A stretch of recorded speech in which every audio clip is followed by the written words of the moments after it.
Sinué el egipcio de Mika Baltari es la mejor novela histórica jamás escrita. En ella se mezclan de manera magistral personajes reales con otros imaginados por el autor, embarcados en una historia que fluye con sorprendente naturalidad.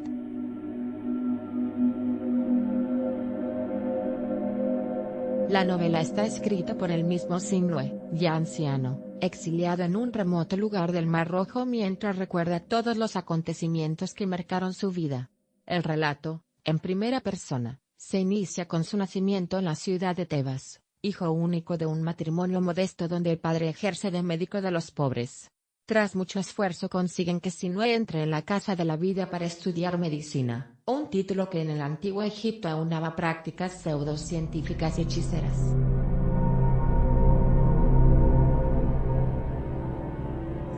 Sinué entra en la Casa de la Vida inmerso en el deseo de aprender, pero se encuentra con la desidia de los sacerdotes de Amón que no buscan la ciencia, sino el enriquecimiento personal.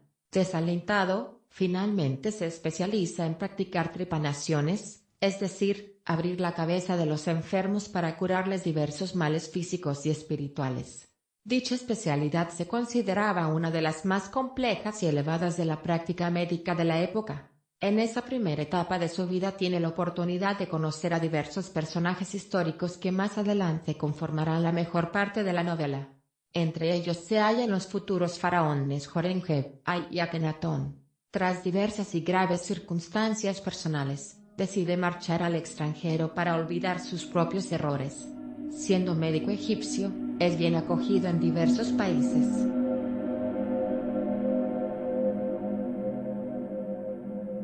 A través de los viajes que emprende la novela nos muestra la cultura cananea, la babilónica, la hitita y finalmente la minoica de la isla de Creta. Tras el paso por esta isla, decide finalmente regresar a Egipto. En Egipto se encuentra con Akenatón, ya convertido en faraón, el cual ha iniciado el culto monoteísta del dios Atón.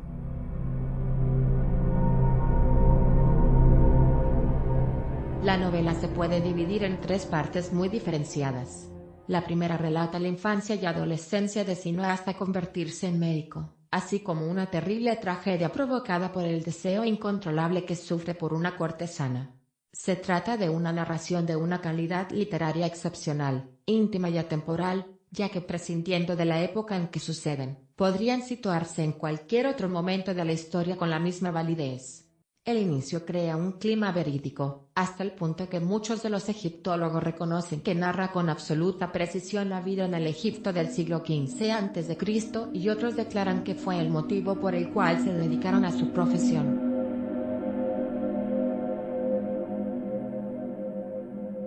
La segunda parte es una novela de viajes en que las culturas antiguas de Oriente Medio se explican desde lo cotidiano. Al igual que ocurría con la primera parte, la visión de las mismas es realista, aunque ahora vistas por un Sinué adulto con la amargura que arrastra desde que tuvo que abandonar Egipto. Un suceso acaecido en Creta parece poder rescatarle de la pena que arrastra, pero solo se trata de un espejismo. Al final, igual o aún más desencantado de cuando abandonó su patria, regresa a ella. La tercera parte de la novela es la más densa. En ella habla del conflicto político y religioso que vivió Egipto con la entronización de Akenatón, el cual introdujo el obligatorio culto monoteísta del dios Atón en lucha con los sacerdotes de Amón. Aquí Sinué alcanza la madurez y finalmente la vejez, involucrado en luchas dinásticas donde se relata el final de la dinastía faraónica número 18.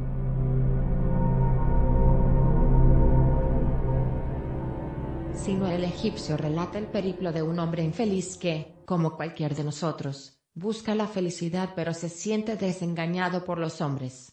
Hay que tener en cuenta que todo lo que explica el libro, salvo evidentemente algunos detalles imposibles de verificar, son absolutamente ciertos y ocurrieron en la realidad.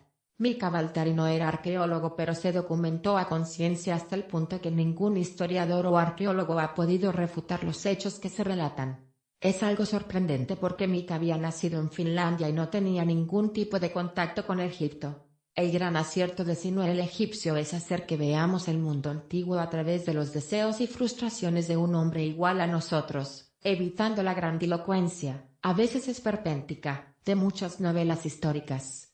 Para leer Sinué no hace falta ni siquiera sentirse atraído por el antiguo Egipto. Es, en resumen, una obra maestra que, aunque relativamente olvidada, revive con fuerza porque se basa en personajes y no en acartonados paisajes históricos. En una escala de 1 a 10 le otorgo un 10, pues como digo es una obra maestra.